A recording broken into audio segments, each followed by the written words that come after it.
In this video, we're going to look at photographic backgrounds and even how to make some of your own. Thanks to Squarespace for sponsoring this video. Now, photographic backdrops and backgrounds are obviously a key part to any image. They can literally make or break your photograph. So choosing the right background is crucial, but knowing which one is best can be tricky. But before we delve in, let's take a look at some images on my website to see how important backgrounds actually are. So here on my commercial website, when you actually study any of these individual images, you can see how crucial the background choice is. Now, whether that background is on location or in the studio is one of the key things that I really consider strongly before I even attempt the photograph. Because it's the background that offsets your subject or your hero from the image. It's what juxtaposes your main subject out. And if you want to draw attention to your main subject, it's absolutely crucial that your background doesn't compete with your main subject. You need to think of your background as the supporting cast and your main subject as the hero in your movie. Now, to help you make the most of your images, I'm going to talk about some of the key points to think about when selecting a background and include 2 DIY photography backgrounds that you can easily make yourself. So, what type of backdrop is best for your photography? Well, whether you're photographing people or products, there is a wide range of photography backgrounds to choose from. From simple colours to mottled canvases, the sky is really the limit. Now, different types of backgrounds include paper, fabrics such as muslin or canvas, MDF sheets and boards, or pop-up backgrounds, or even infinity coves or cycloramas, as I've got here behind me. Now, some of the types of studio backgrounds that you're most commonly familiar with are paper rolls. Let's take a look at an example. So this image here was shot on a paper roll background. Now, paper rolls come in a variety of widths and are available in a different range of colours. Now, the advantages of paper rolls is the variety of them and their affordability, but they can be difficult to store. A further drawback to paper rolls is that they crease very easily, which can show up in your images as ripples, and they're also not very portable. One of the other things that I don't like with paper roll backgrounds is that they have a tendency, when suspended on a background, to bend and warp over time, causing further ripples in the paper. This can be overcome by inserting one of the metal supporting rods inside the core of the background to prevent it from bending.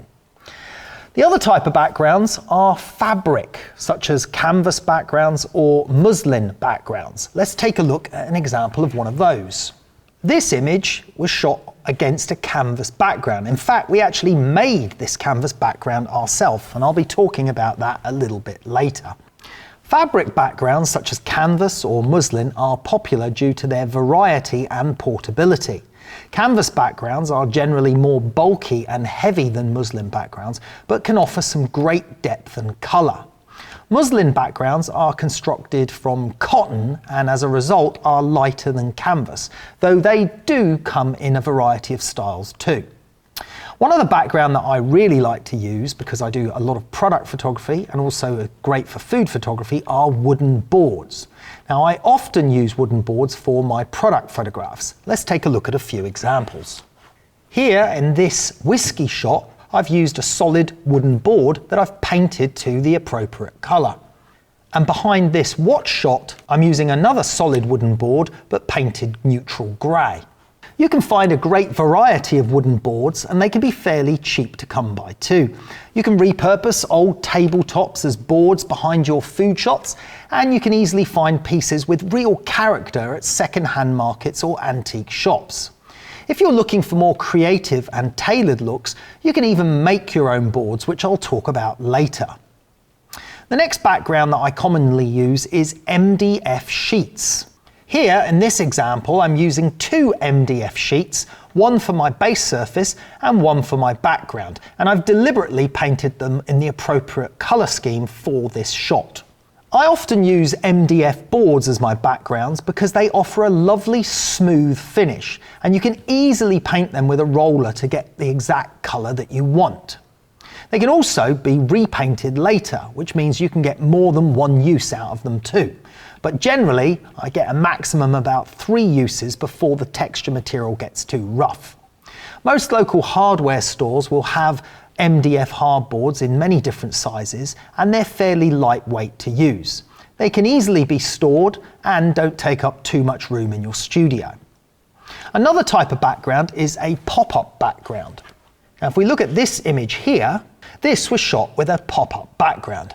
I actually shot this image live at a photography show as a demonstration on just using one light, and I used this mottled black background as the pop-up background behind my model. Pop-up backgrounds are ideal for photographers working on location or in small spaces. These collapsible backgrounds are available in a variety of colours, everything from neutral grey to mottled blue, and they offer a reversible side too. They're lightweight, easy to transport and affordable. However, they can be limited in size, which makes them tricky to use if you're wanting to do full-length portraits. The type of background you choose depends on what you're photographing, and careful thought should be given as to which background is best for your shoot. Things to think about when selecting your background include the colour, the texture and the size. Consider how each of these will work with your shot and whether they'll complement it or distract from your main subject. Background choice colour is very, very important. Whether it's fashion images or product images, the choice of the colour of your background is going to juxtapose your main subject out from the picture. So it's very important to really give careful consideration to the colour of the background based on the subject that you're going to shoot. You'll notice in many of my images, I'll either go for juxtaposing colours that offset the main subject, or I will opt for more neutral backgrounds that do not distract from the main subject. Colour is an important part of your image. It can help set the mood and also guide the eye. Colour theory is something that plays a big part in my own work, and for photographers it's something well worth understanding. And when choosing your background, think about whether you want bright, contrasting colours or more subtle hues. Background texture is also an important part of the photography. Sometimes a bit of texture can really add to the image, but other times it only serves as a distraction. In this example, you can see how the same image has been shot with 2 different backgrounds while we're working out which one is going to work best to juxtapose our subject. And in this instance, the textured background was actually more valuable, and that is what was used for the final image. Be careful though with background texture, because if your background distracts from your image, you'll lose your viewer. Think about your product. Does it need a smooth, clean background, or will it work on a more textured surface? In the blog post on our website at carltayloreducation.com, you can see plenty of examples of different backgrounds. Now, whilst that textured background worked well for this shot, it wouldn't necessarily work well for other shots. Here, a textured background has worked really well, but this has been created with a special powder. In this image, the background needed to be a gloss finish to offset the blocks and the products. So the choice of background, whether it's gloss, matte, textured or smooth, is very important into how it offsets your subject. The next thing to consider is background size. Think about the size of your background. If you're photographing a full-length portrait, a sheet of MDF probably won't work, unless it's a small child maybe. However, you could easily get away with a sheet of MDF if you're photographing a bottle of whiskey or a handbag. You don't want to rely on Photoshop to extend your backgrounds, so try to get your background right in camera. That being said, don't let yourself be limited by the size of your background either. Get creative and see what solutions you can come up with. For example, I have a mobile wall in my studio that I often paint different colours, and if I need a bigger background than say a sheet of MDF, I can use that mobile wall. Now, photography backgrounds aren't hard to come by. You can find them online from companies such as Light or Colorama, and remember that members on Carl Taylor Education get 15% discount on Light and Colorama products. And there are other backgrounds such as Savage, Universal, and backgrounds available from B&H, Wex Photo, Amazon, eBay, just to name a few. But for sheets of MDF or wooden boards, you just visit your local hardware store and they stock a variety of different options. This is a great place to start if you want to get creative and start making your own backgrounds. I also often repurpose old tabletops as base surfaces and backdrops too. These can be easily found at second-hand stores or antique shops. Now, when it comes to making your own photography backgrounds, you can make your own with some pretty basic materials. In our blog post on carltayloreducation.com, you'll see 2 examples of how to make your own photography backdrops. These are done with basic supplies that you can find at any hardware store.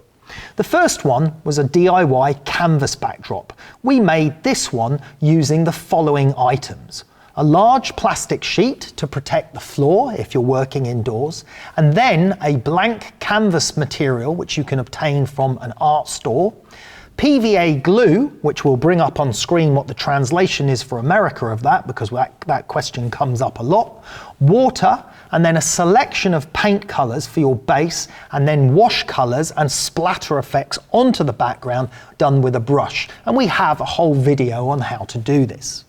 The other option is DIY boards. We've used a selection of different wooden surfaces as backgrounds and bases for our food photography classes, and many of our members were interested in how we created them. So we put together a whole tutorial on how to make rustic looking and different coloured wooden board and authentic looking base backgrounds for food photography. You can watch the full class on that at carltayloreducation.com. Anyway, I hope that gives you some inspiration for a variety of different options on backgrounds, and I hope it clears up some of the mysteries and also explains why backgrounds are so important to our main subject. This video is brought to you by Squarespace. From websites and online stores to marketing tools and analytics, Squarespace is the all-in-one platform to build a beautiful online presence and run your business.